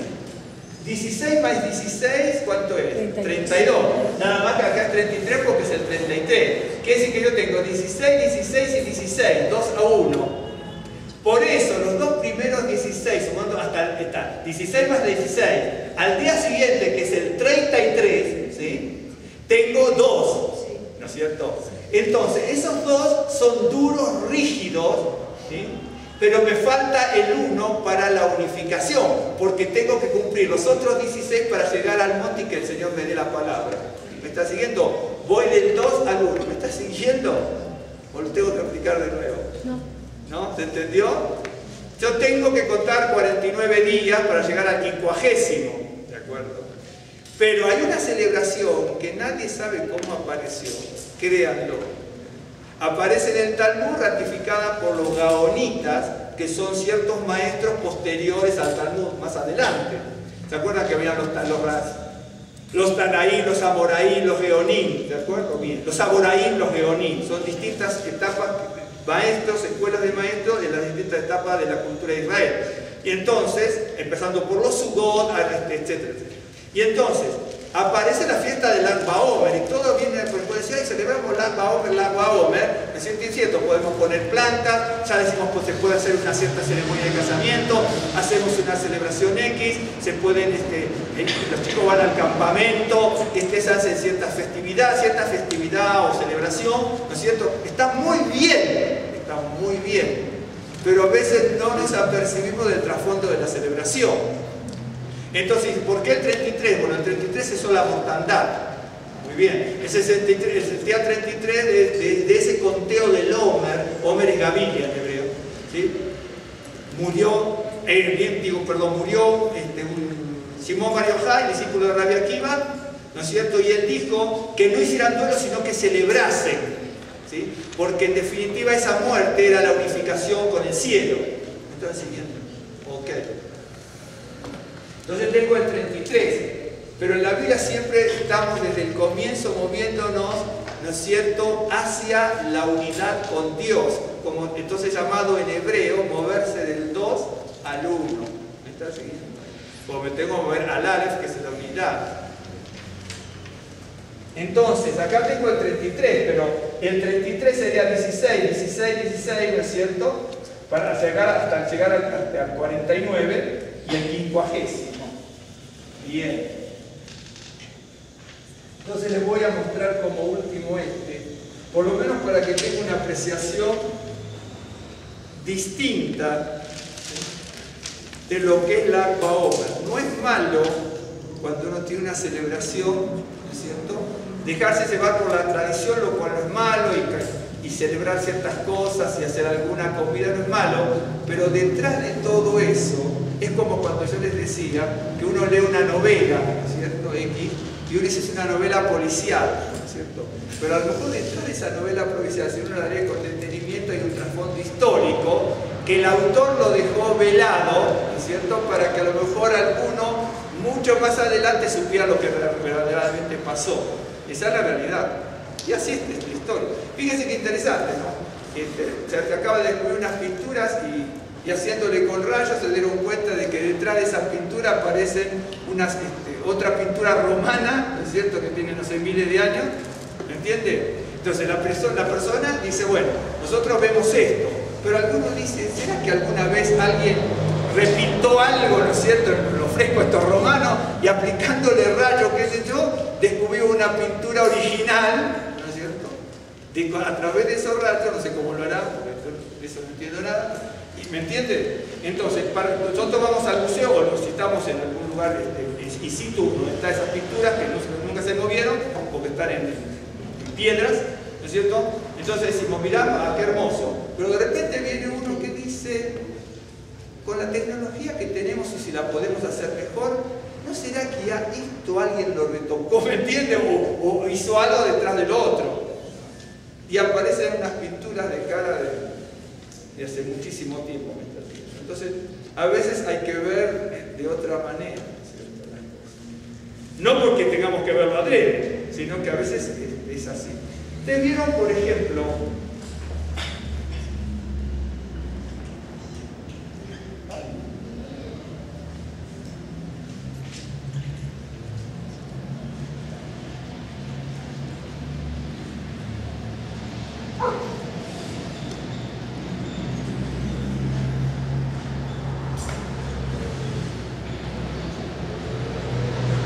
aquí dice Mizraim, ¿sí? Mizraim, que es Egipto.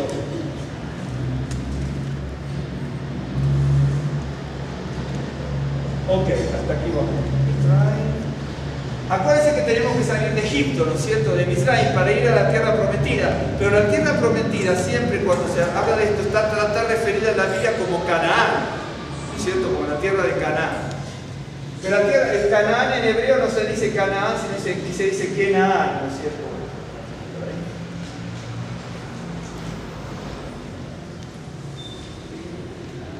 Ok. Entonces tengo Israel y aquí tengo Kenaán. Tengo Kenaán, que es Canaán. Kenaán, que es Canaán. Aquí ya tengo algo de entrada. Esta terminación,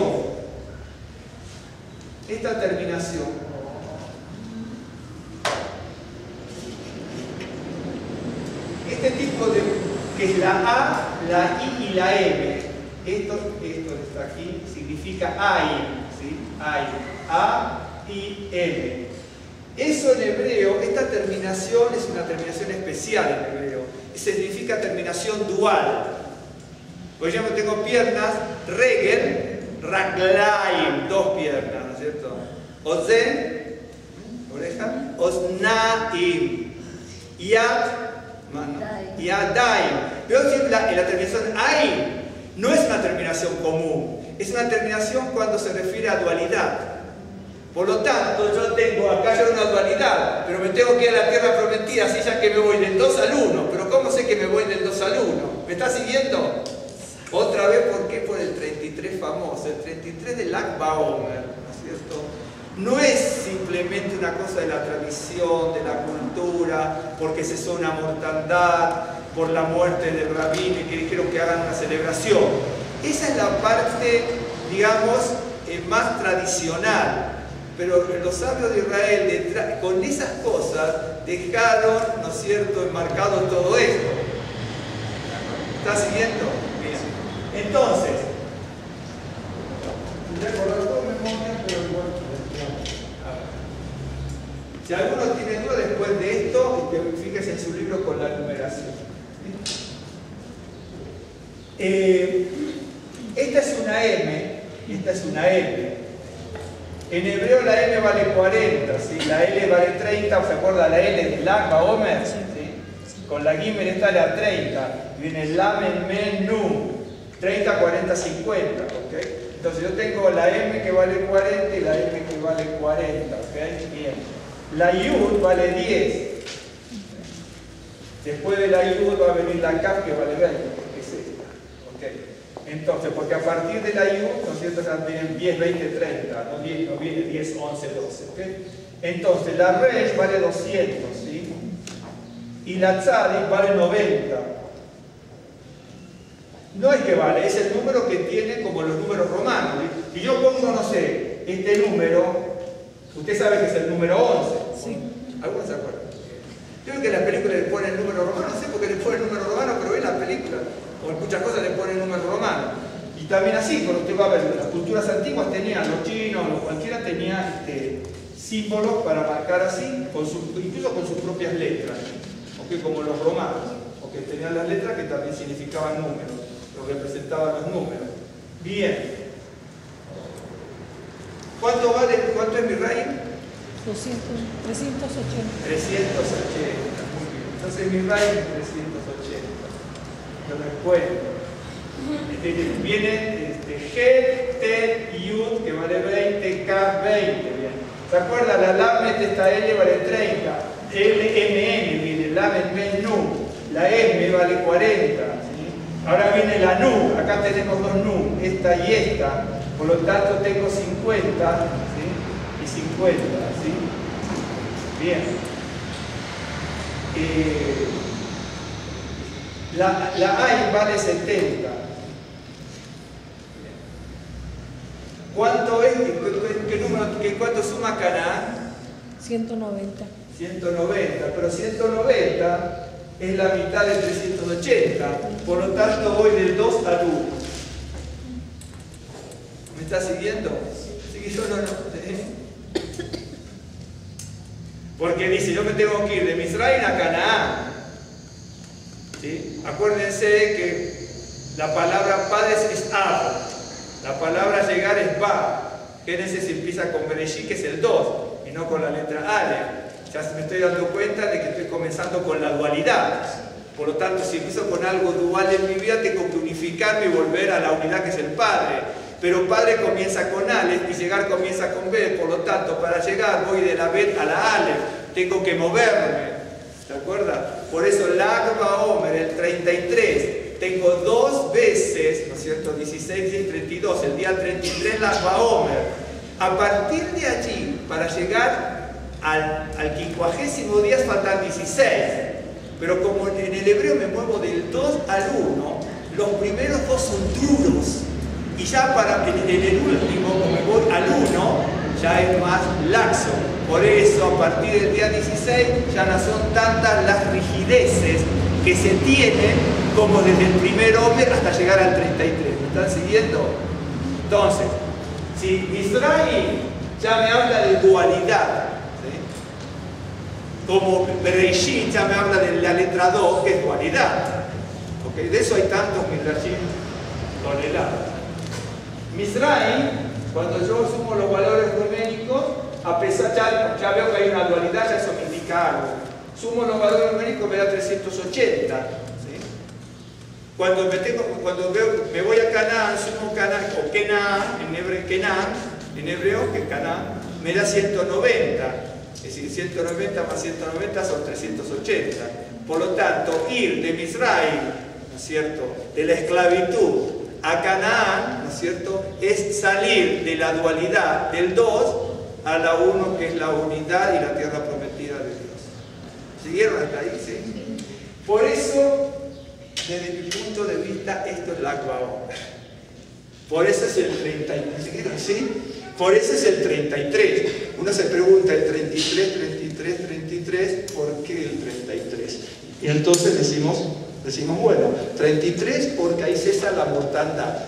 Y de alguna manera queda velado, es cierto. A partir del segundo bloque, ¿no es cierto?, es como que cesa algo, y ahí lo tipificaron como la cesación de la mortandad de los discípulos. ¿Sí? ¿De acuerdo?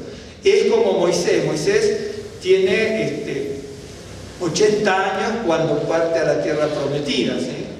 Y en definitiva, pasó, si bien en el desierto pasaron cosas, fue muy distintas, porque Moisés estuvo en Egipto, estuvo en el Madián, tuvo muchas pruebas, ¿no es cierto? Y entonces las 2/3 partes pasó eso.